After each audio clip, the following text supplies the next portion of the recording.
Good morning and happy Integrative Medicine Day. I'm Dr. Melinda Rang. I'm so glad you're here, and because it's morning, we're doing this from my kitchen, not a lecture hall. This isn't a cooking show, it's not a nutrition lecture, it is culinary medicine. And we're going to use real food for real life to support energy, mood, and digestion in a way that feels doable for busy humans, not professional chefs. You don't need to cook along today, just watch, listen, notice what feels realistic to you. And if there's even one small shift in your morning that you pick up today that makes you feel steadier, that's a win. So, why are we focusing on breakfast today? Well, in the morning, our stress hormones like cortisol are naturally a little bit higher, which is actually part of what helps us wake up. What matters is how we meet the body when it's in that state. And in the winter, especially, starting the day with cold food or with a lot of sugar alone can feel like a shock to the system.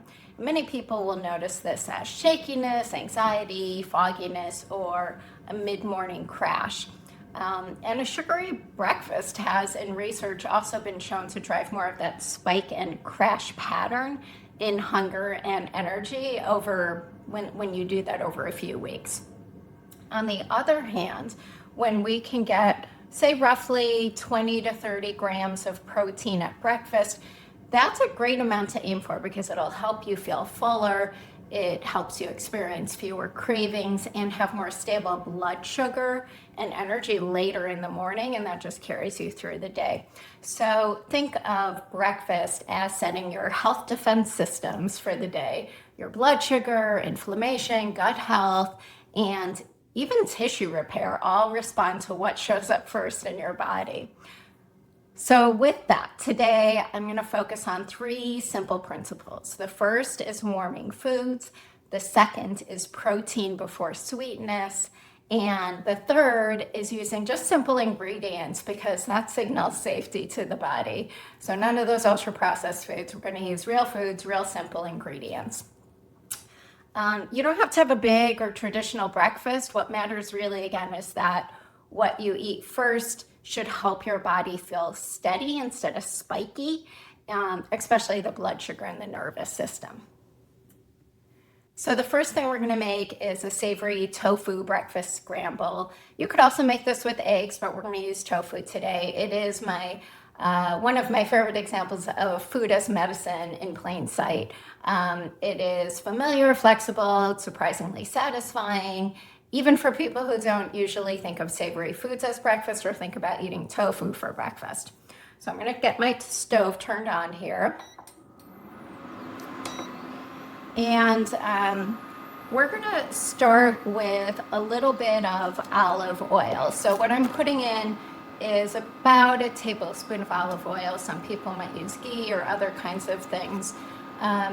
Extra virgin olive oil isn't just a fat, it is rich in polyphenols that help calm inflammation and support blood vessels and metabolic health. And one of the big myths is that you can't cook with extra virgin olive oil because it has a low smoke point. In reality, what's been shown is that good quality extra virgin olive oil is actually one of the most stable and safe oils for everyday cooking, thanks to its high monounsaturated fat content and its abundant antioxidants, which protect the oil even when it's heated. So if you've heard don't cook with extra virgin olive oil, back that off. You can definitely include it in your everyday cooking, quick sauteing like this. Now I put in some garlic I love garlic, so I put in a couple of cloves of garlic here that were minced up already. This isn't just for flavor. Ginger is warming, it wakes up the digestion and circulation. Very helpful on cold mornings. It smells so good. So I did this just for about 30 to 60 seconds just to get that going. We don't want it toasty, we just want to get the aroma going. And now I'm going to add in about a small onion that was diced up. And we're sauteing this for a few minutes now just to bring out the natural sweetness, cooking them until they soften and start to brown. And so a few additional cooking or culinary medicine tips about these two ingredients that we've already started with. First, when you chop or crush garlic, you actually, with that process of cutting and crushing, you actually create the main health compound, allicin. But the reaction takes a little bit of time. So really, what's a great thing to do is mince the garlic, cut the garlic, leave it on the cutting board for 5 or 10 minutes before cooking, and then it gives those enzymes time to work to actually create that allicin compound. So it lets those beneficial sulfur compounds form, and they'll survive the heat then. Saute this a little, keep going, starting to soften up a bit. Now, another thing about garlic and onions is that they have prebiotic fibers that help feed the gut microbes. And of course, we know a happy gut microbiome is super important to health. It's linked to better immunity and metabolism and so many things. So we want to feed our microbiome so it stays healthy, and that's what these prebiotics do. Now, you can add other hearty type vegetables at this point. Think about things like peppers or mushrooms, carrots, broccoli, things that take a little longer to cook. If we were to do that at this point, and if the pan were starting to get crowded, we could, take them out and then add them back in later. Today I'm just keeping it simple. I like to do one pan. It's more realistic for weekdays. Okay, so that's getting soft and smells delicious. So next what we're gonna do is the tofu. And this is from tofu. There's soft tofu, silky tofu, extra firm. For this, firm is a good one to go with. You could also use extra firm. If you've cooked with tofu, sometimes you'll be told to press it for quite a long time, like put paper towels and a book or cutting board on top of it to really get the liquid out.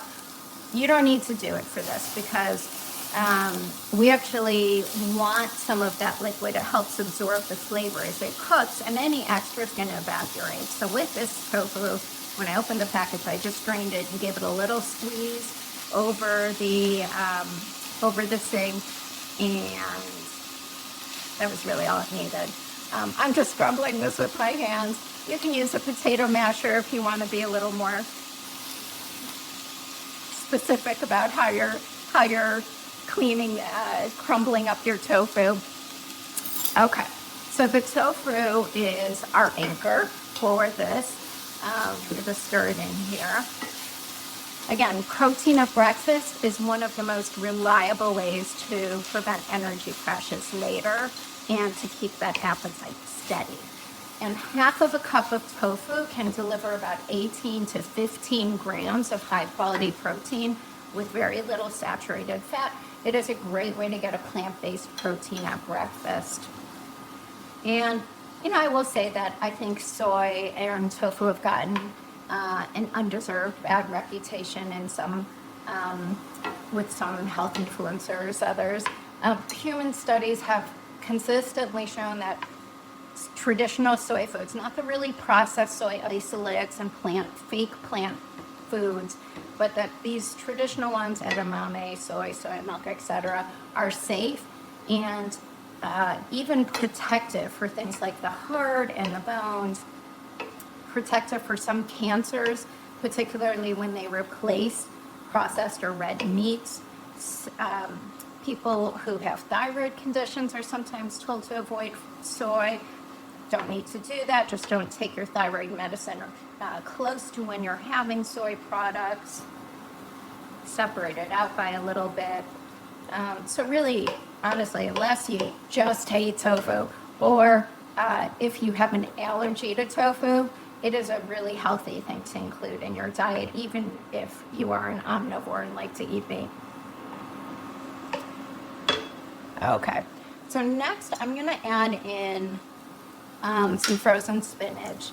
And I just I love using frozen spinach. It's very quick and easy. I thawed it just under some hot water quickly, squeezed it out to remove some of the extra fluid, and again, adding it in. I'm going to add quite a bit because I love spinach, and these greens are so healthy for you. Leafy greens are rich in compounds that support blood vessels, metabolism, immune system. You could use fresh spinach here, absolutely, fresh greens. You would add them a little later and let them wilt down. I'm just using frozen because I find it so easy to add in. Okay, really great for quick morning preps. Okay, so we have a really nice blender ready. So now what we're gonna do is add the flavor and health upgrade. We're gonna add a few things. So tahini, lemon juice, turmeric, salt, smoked paprika, black pepper, and some nutritional yeast. So this is a couple of tablespoons, 2 tablespoons about of tahini.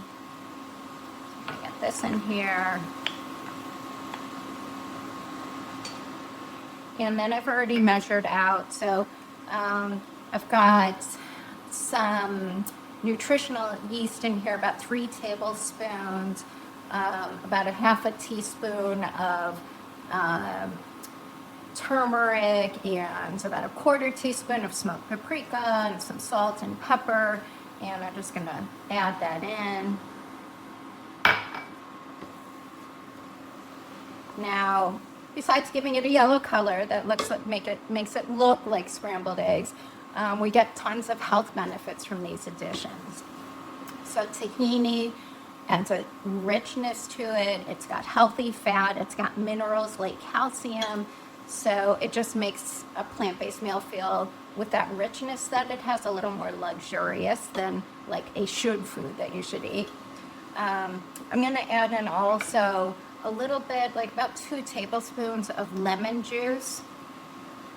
Adding in a little bit of acid, and the lemon just brightens everything, and the vitamin C helps with iron absorption from plant foods. So it's good to include that in here too. What about nutritional yeast? Nutritional yeast has a savory, almost cheesy-like taste, and it has B vitamins that many people associate with energy. A great source of those B vitamins, particularly for people who are fully plant-based. Turmeric, you guys probably know about turmeric, especially when paired with black pepper. That supports the body's anti-inflammatory pathways over time with its healthy curcuminoids. And then the smoky paprika, it's just got more plant compounds that support our antioxidant defenses, so it adds flavor and more antioxidants. So when we don't want food just to be healthy, but we want it to taste good, and when it tastes good, people will eat it consistently, and that's where the health benefits really come in.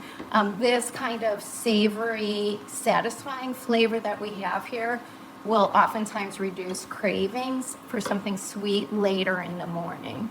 And so as we zoom out of this pan, we have a whole defense team. We've got healthy fats for the blood vessels, plant compounds for our DNA and inflammation, prebiotics for the microbiome, and protein for blood sugar and appetite. And it was very fast to put together. So now the extra liquid's evaporated. We want to have a slightly firmer texture for this, not too much liquid. That texture just helps us, again, feel satiated. And now to end, I'm just going to add in some cherry tomatoes cut up.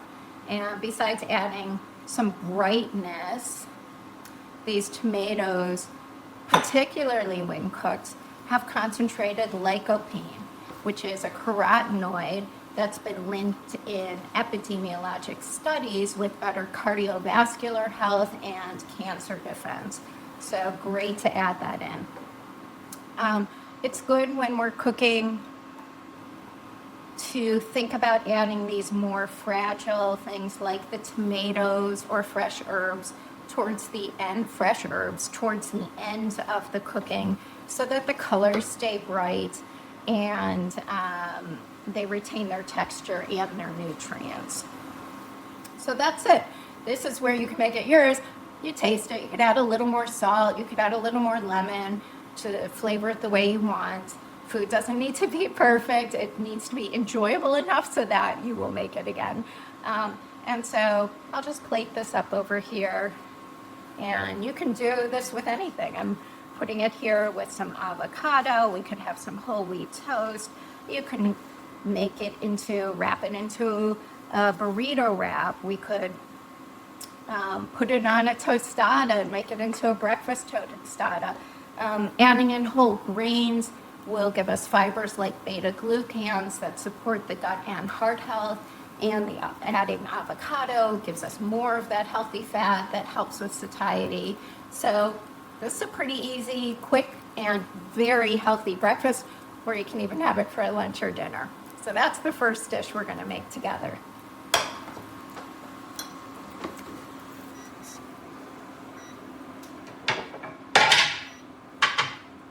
Okay.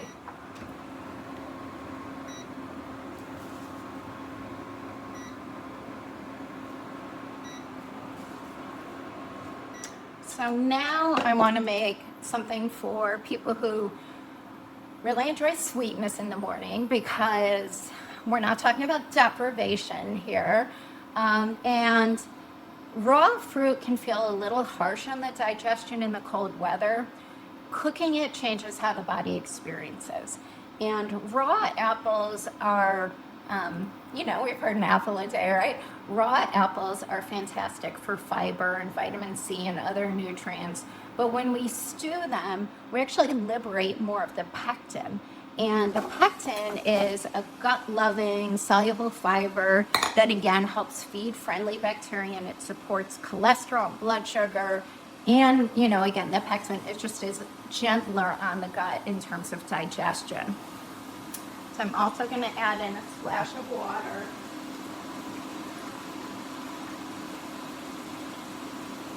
A couple of tablespoons I'm going to add in here. And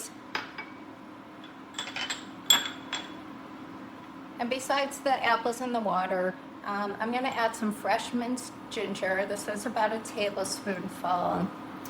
And about a teaspoon or two of Ceylon cinnamon.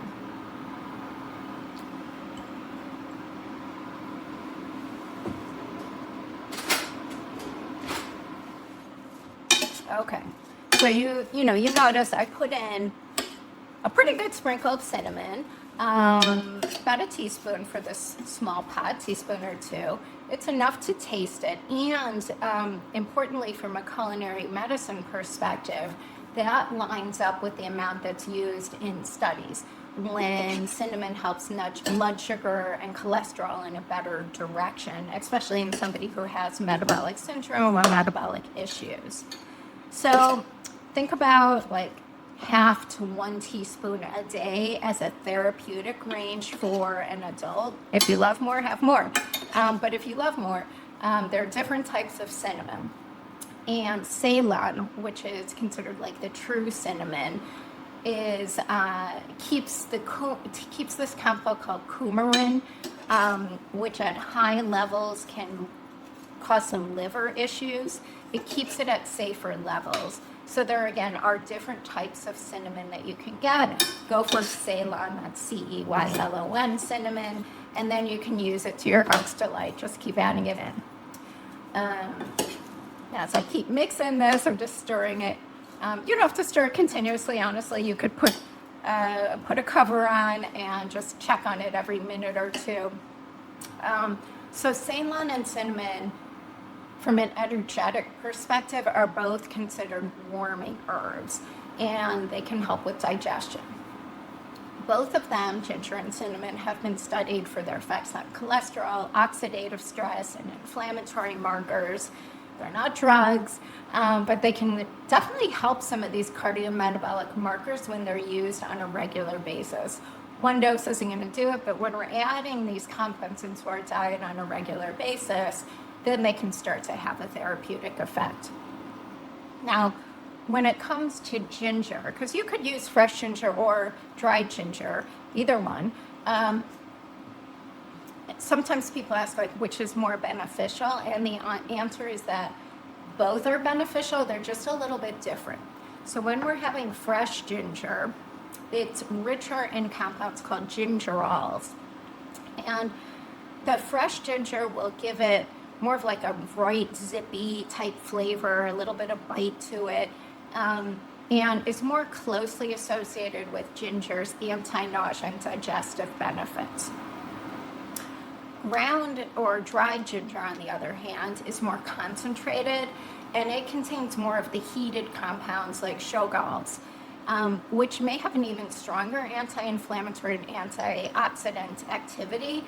So it's a good choice if you want a warmer, deeper flavor and potentially more potency per teaspoon. But I just love fresh ginger. I love the little spicy kick you get from it. So again, fresh ginger, a little lighter, more stimulating for digestion, dried or ground, deeper, warmer, maybe a little bit more potent when it comes to some of these antioxidant type compounds. Okay, let's check on it. So cooking again, it's just softening the fruit, making it gentler in the digestive system. It takes about 8 to 10 minutes to soften. For the sake of time, I've already made a batch earlier, so we're not standing here waiting for apples to cook.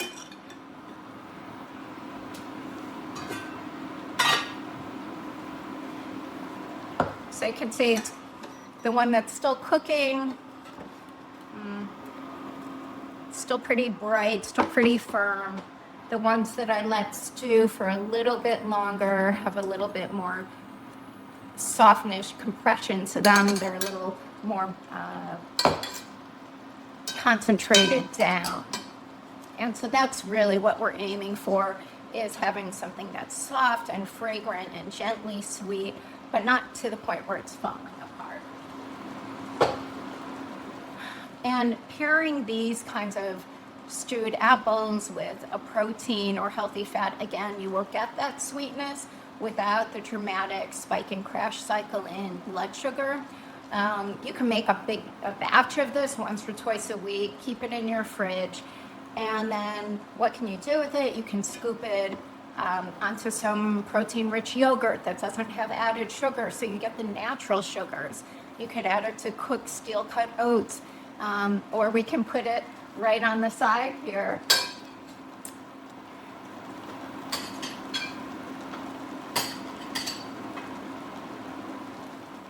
We can add it on the side here from our scrambled tofu, our scrambled eggs with some protein. So we're getting a really balanced meal. Now, if you do love oats, I love oats.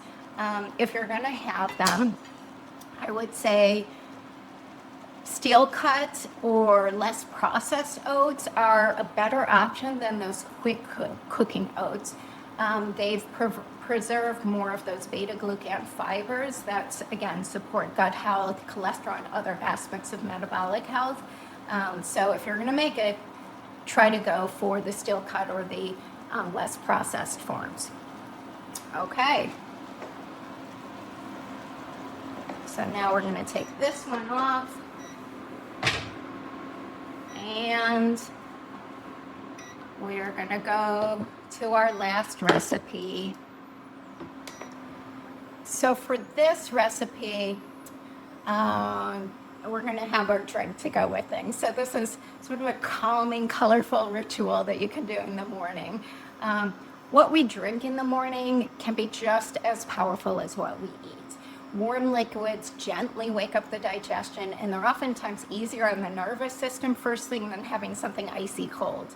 So today, instead of coffee, which I do love, really good and rich in antioxidants, or traditional matcha, again, a super healthy tea form of a super healthy warm liquid to have, I'm going to make a blue matcha latte using butterfly pea flour. So first, you can use any milk. I'm going to use some almond milk here. I'm just gonna get this warming up for us.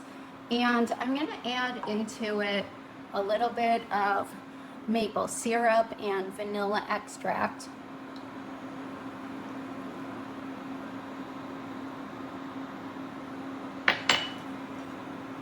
Just gonna stir this up. You could also add, you could use almond extract, you could use cinnamon, you could use ginger, you could use other plant milks, you could use regular milk. Okay, so I'm gonna let that warm for a minute. And then what I'm gonna do is make our matcha. It's not really matcha, but what we'll do here, I'm gonna take about a teaspoon of ground up blue pea flower powder. I'll tell you about that in a second.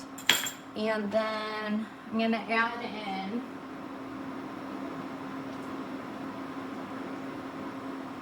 about 1 to 2 tablespoons of hot water. And now we're gonna whisk it. I'm using a traditional matcha whisk. We're gonna just whisk it until it gets smooth.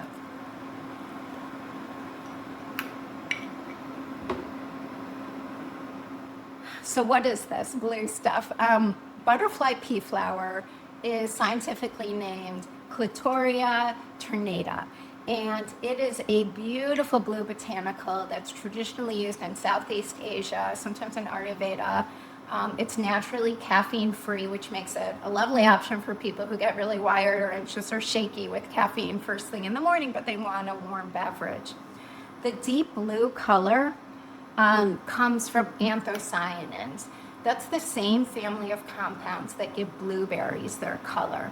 And these plant compounds have been studied again for antioxidant and anti-inflammatory properties. Okay, so this is mixed up and my milk has come to a simmer. So I'm gonna start by pouring this in here. See the beautiful blue color in there. Just like matcha has a bright green color, this has a beautiful blue color. Okay, and now I'm just gonna turn this on. Okay, and now I'm just going to froth up my milk a little bit.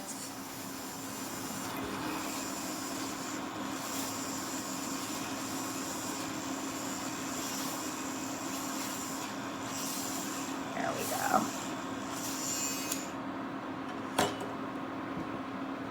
So I've got this nice and frothy, and I'm just gonna pour this into the blue mixture. Get a little of that extra foam on top. Wow, look at that. Is that not amazing? So again, when we're doing this, we've got a little fat and protein. It makes it grounding and satisfying instead of just having some flavored water. I love this as a morning drink. It feels special without being stimulating.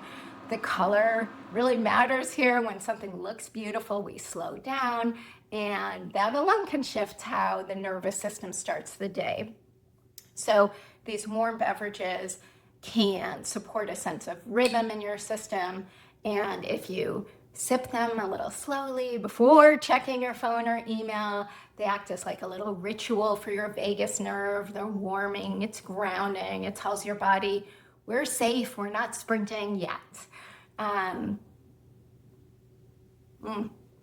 So good. So this is one of my favorite examples of culinary medicine. Simple ingredient, amazing color, and a noticeable effect on how the morning feels. So I hope you enjoy this. Look at this beautiful rainbow we made today. Amazing.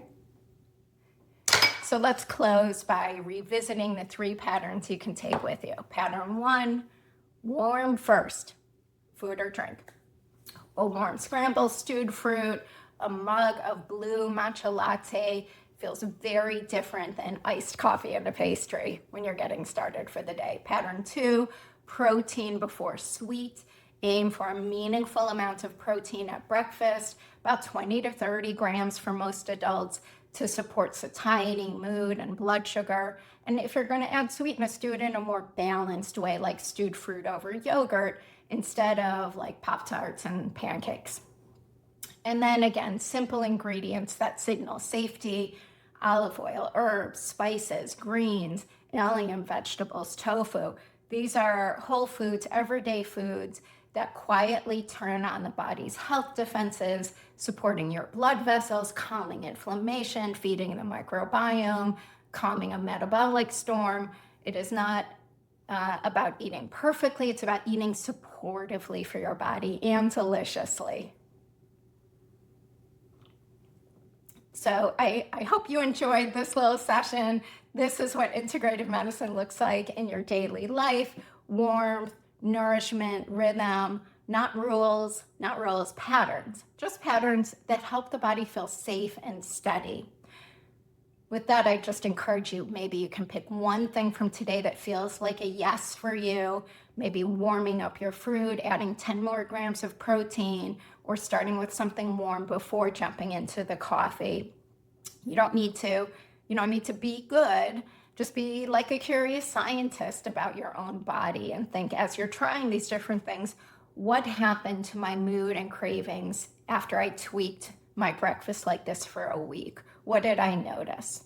So when we talk about food as medicine, we are not talking about perfection. We're talking about using these everyday foods in ways that quietly turn on the body's own healing system, one breakfast at a time.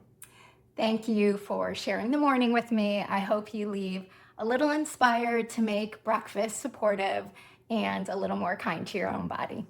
Cheers.